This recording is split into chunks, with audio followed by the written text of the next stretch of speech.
আসসালামু আলাইকুম। আমি এখন অবস্থান করছি গাইবান্ধা জেলার গোবিন্দগঞ্জ উপজেলার নিষ্কিঞ্চাপুর গ্রামে।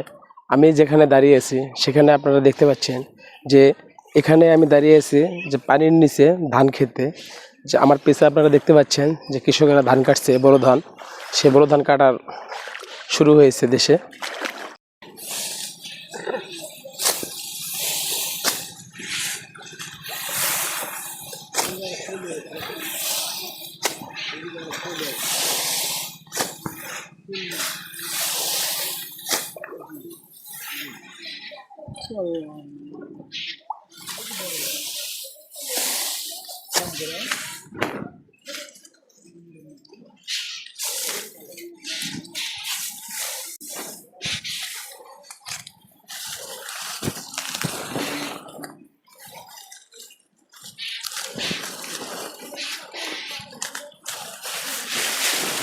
যে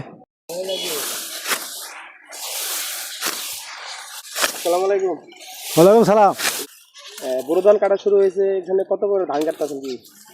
14,000 একর। 1 একর মাটি 14,000 টাকা। হ্যাঁ, এই বীজ মানে জমিতে তো পানি আটকে আছে, তো ধান কাটতে অসুবিধা হচ্ছে না? খুব অসুবিধা হচ্ছে। তো সেক্ষেত্রে আপনাদেরকে সব কিছু মিলে 14,000 টাকা করে ধান কাটতে বা এই পানি তারপর তো হচ্ছে না, তারপর লস। তারপর লস। ধানের দাম কেমন? ধানের দাম কম। ধানের দাম 1100 টাকা, আর যেটা 29 ধান এটা 900 টাকা এমন। একটা কামার দাম 1200 টাকা।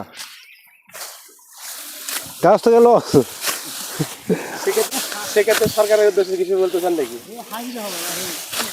সরকারের দেওয়া উদ্দেশ্য মানে কি, সরকার তো ভালো, কিন্তু ওখানে যদি ধানের দাম বেশি করে দেয় না, মানে সার তেলের দাম সার তেলের দাম বেশি, সেক্ষেত্রে কৃষকের লস। কৃষকের লস।